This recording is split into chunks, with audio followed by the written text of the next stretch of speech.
Question है हीरा का अपवर्तनांक कितना होता है 2.42। ये सारा क्वेश्चन मोस्ट इंपोर्टेंट क्वेश्चन है, ठीक है।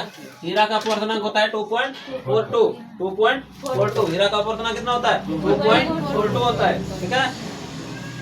अच्छा, जल में कोई भी सिक्का अगर डाल दिए, जल में मान लो कोई भी सिक्का डाल देते हैं और वो अपना वास्तविक स्थिति से लगता है कि ऊपर में है।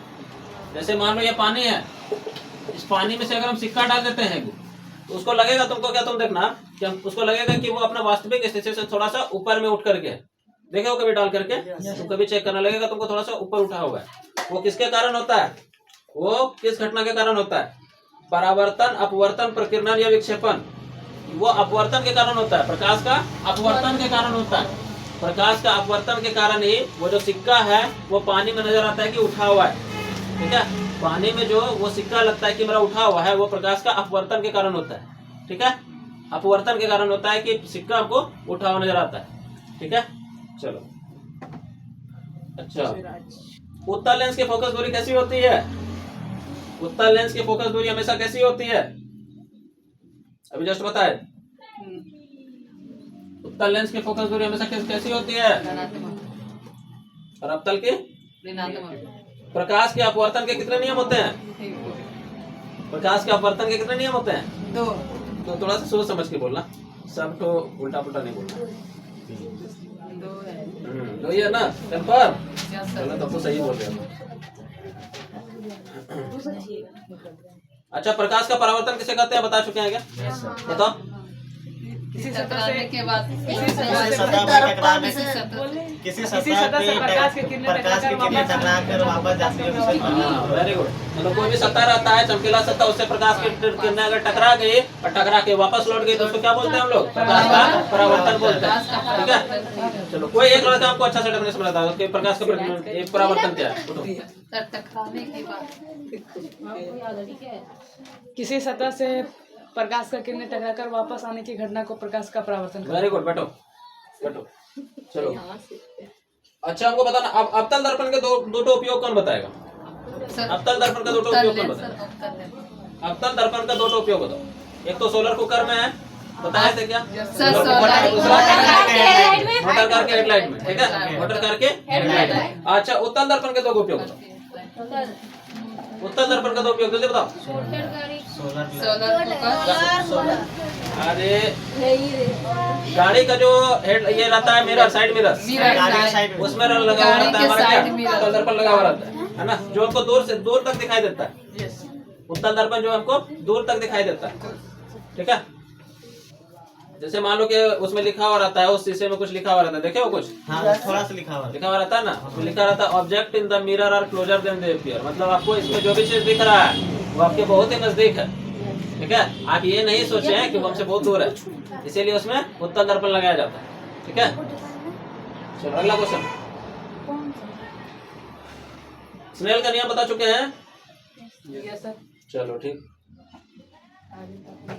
उत्तल लेंस में हमको एक बात बताना, उत्तल लेंस का बीच का जो होता है, बीच में वो मोटा होता है या पतला होता है, उत्तल लेंस बीच में मोटा होता है, जबकि अवतल लेंस बीच में क्या होता है, पतला होता है। अवतल लेंस बीच में पतला होता है और उत्तल लेंस बीच में मोटा होता है, ठीक है। अच्छा, किनारे में क्या होता है, ये उत्तल लेंस किनारे में क्या होता है, पतला। उत्तल लेंस किनारे में पतला होता है, जबकि अवतल लेंस किनारे में मोटा होता है। पकड़ रहे हो पॉइंट ना, कि उत्तल लेंस जो है बीच में मोटा होता है और साइड में कैसे हो गया, पतला, और अवतल जस्ट अपोजिट हो गया, यानी कि बीच में पतला और किनारे में मोटा। रह जाएगा यार। अगला, लेंस का क्षमता बता दो, लेंस का क्षमता क्या होता है, अभी ऐसा ही मात्र बताए, डायोप्टर। वेरी गुड, डायोप्टर क्या होता है, डायोप्टर। अगला, प्रकाश की किरणें गमन करती है कैसी रेखा में, सीधी रेखा में। चलो, नेक्स्ट क्वेश्चन। ये तो याद हो गया तुम लोग को सब। विभवांतर को जो मापते हैं उसको, उस यंत्र को क्या बोलते हैं, volt meter. Volt meter, very nice, volt meter. चलो, ओम किसका मात्रक है बाबू, ओम का प्रतिरोध का, किसका है, प्रतिरोध का, ठीक है।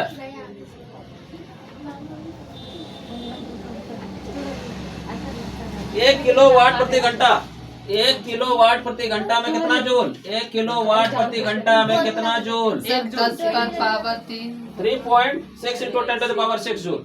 3.6 into 10 to the power 6 joule. 3.6 into 10 to the power 6 joule इतना होता है 1 किलो वाट प्रति घंटा में। ठीक है, समझ रहे हो? 1 किलो वाट प्रति घंटा इक्वल टू कितना जूल? तो 3.6 into 10 to the power 6 joule. ठीक है, अगला क्वेश्चन।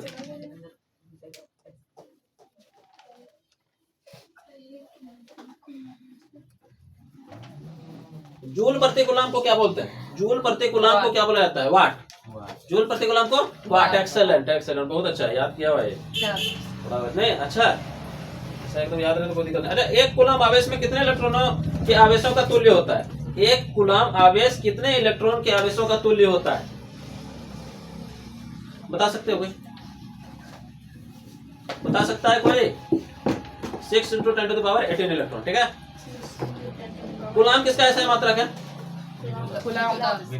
विद्युत आवेश का। विद्युत आवेश, वेरी गुड। विद्युत आवेश का ऐसा मात्रक क्या है? कूलम। विभव का ऐसा मात्रक क्या है? वोल्ट। वोल्ट, ठीक है, विभवांतर वोल्ट। अब विद्युत शक्ति का? वाट। विद्युत शक्ति का? वाट। ठीक है, वेरी नाइस 7। चलो ये तो ठीक है। अब प्रतिरोध का ऐसा मात्रक? ओम। ओम। प्रतिरोध का ऐसा मात्रक? ओम। अब प्रतिरोधकता का? ओम मीटर।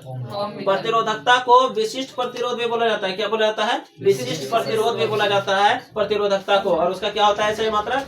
ओम मीटर। है, सुन लो, विशिष्ट प्रतिरोध कहीं पे लिखा हुआ मिले क्वेश्चन में या फिर प्रतिरोधकता मिले, दोनों का एक ही नाम है। ठीक है, विशिष्ट प्रतिरोध मिले या प्रतिरोधकता मिले, दोनों का एक ही चीज। ठीक है ना, समझ रहे हो ना? जैसे वाटर और पानी एक ही होता है, सेब और एप्पल एक ही रहता है, उसी तरह से विशिष्ट प्रतिरोध और प्रतिरोधकता एक ही है, अलग नहीं है दोनों। ठीक है, एक ही इंसान नहीं है। चलो अगला question.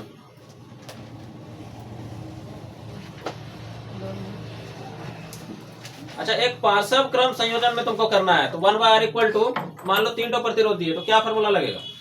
1/r2 R1 plus 1/r2 plus 1/r3। तुम बताना, श्रेणी क्रम में है, 4 प्रतिरोध दिए, क्या लगेगा फॉर्मूला?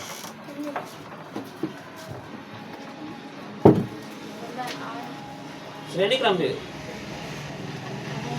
पार्श्व क्रम यानी समानांतर क्रम में तो बटे का फॉर्मूला है, श्रेणी क्रम में क्या होगा? R1 plus R3 plus R4। तुम बताना, 5 तो तुमको प्रतिरोध दिए, आप बोले कि श्रेणी क्रम में R का मान निकालो, तो क्या कितना बार तुम R को जोड़ेंगे? 5 प्रतिरोध दे दिए तुमको, 5 रेसिस्टेंस। आप बोले क्या कि श्रेणी क्रम में इस सारा प्रतिरोध को जोड़ना है, तो उसको जोड़ेंगे तो कैसे जोड़ेंगे? R1 से कहाँ तक जोड़ेंगे? 5 तक। Very good. तुम बताना, 6 तो दे दिया और पार्श्व क्रम में दे दिया, तो क्या करेगा? 8 से 6 तक, यानी 1/r1 से 1/r6 तक करेगी। 7 तक दे दिया तुमको, क्या करेगी? किसमें? R को R1 से R7 तक जोड़ देगी, है ना? Very good. ओम का नियम कौन बताएगा? उसको बंद करो।